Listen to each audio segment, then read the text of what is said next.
In this video, we're going to talk about the Sony a7 and see if this is the best budget full-frame camera for photography right now. First, I'm going to share with you guys why I bought this camera. Second, I'll talk about my user experience with it. And at last, we'll be talking about if you should pick one up or not. So, without any further ado, let's start the video.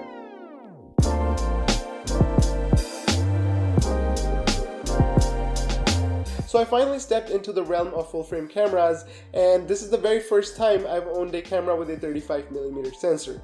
And I have to say, the results speak for themselves. Now, if you're someone new to this channel, just to let you guys know, prior to this, I've only used Micro Four Thirds and APS-C cameras. And in fact, this whole channel is built around by filming on Micro Four Thirds cameras, and no, I'm not going to ditch those at all.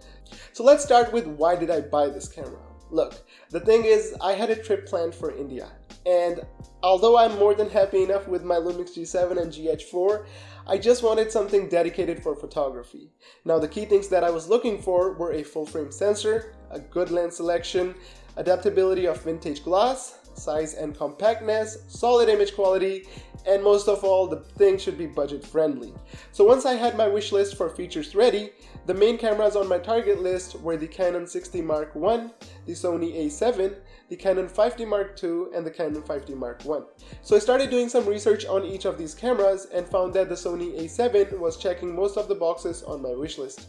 After that, I started a hunt for a good deal on eBay and found a great package which included the Sony a7, body only, the original Sony battery grip, 4 original Sony batteries, a Comlight EF to E-mount adapter, a 128GB SD card by SanDisk, and the cherry on top of everything was that the seller was providing all the paperwork and the boxes for the items. So I grabbed the deal, got the camera, and as of recording the video right now, it's been about 3 months since I got the camera, and I feel like this is enough time to understand the strengths and weaknesses of the camera, hence I'm here to share my experience with you guys. So now let's talk about my user experience with this camera.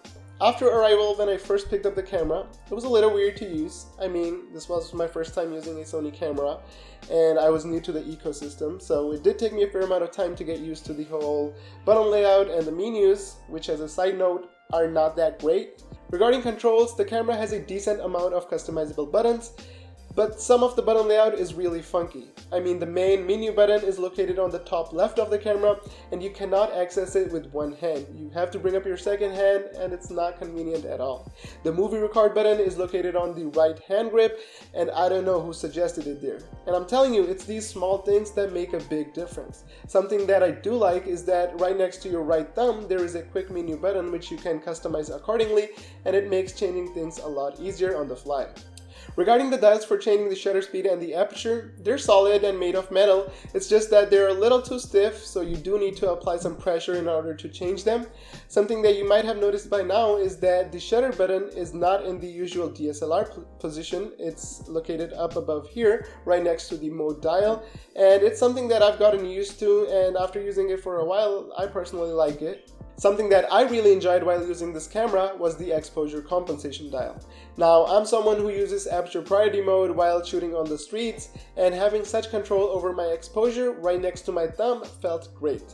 Regarding ports, the camera has a headphone and a mic jack, as well as a micro USB and a micro HDMI port. On the right side, there is only one SD card slot, and that's about it. Something that I don't like about this camera hardware-wise is that the viewfinder is not that great. It's okay, it gets the job done, but I still prefer the sharp viewfinders on my Lumix G7 and GH4. The back screen is a tilt up and down, which is great if you want to take waist level shots, but it's not a flip out screen just like any other Sony camera. Regarding battery life, it's not that great, but fortunately I had enough batteries with me while on the trip that I never missed a shot because of battery issues. It's normal, you just gotta carry more batteries with you. As I mentioned earlier, adaptability of vintage glass was a major selling point for me on the Sony a7. Now, the Sony E-mount on this camera has a very short flange distance, which means you can adapt pretty much any glass using respective adapters. Now, the lens I'm using with my Sony a7 is the Olympus OM50mm f1.8, and it works flawlessly, provides beautiful images, and provides a ton of background bokeh. Now, if you want to see a separate video on just this lens, let me know that by hitting that like button, and if this video gets 100 likes, I'll make a whole separate video on that lens. Alright, so now that the hardware aspect of this camera is out of the way, let's talk about the photos that come out of this camera. And I have to say, there's something very special about taking photos with this camera. As I've described earlier, this is my very first time using a full frame camera, and the thing that amazes me the most is that the photos have a lot of depth to them. And if you're someone who shoots in RAW, you'll be amazed by the amount of dynamic range the sensor can deliver. Moreover, the 24 megapixel sensor provides enough resolution to make big prints, and also provides enough room for cropping to recompose your photos in post. Alright, so now let's answer the big question.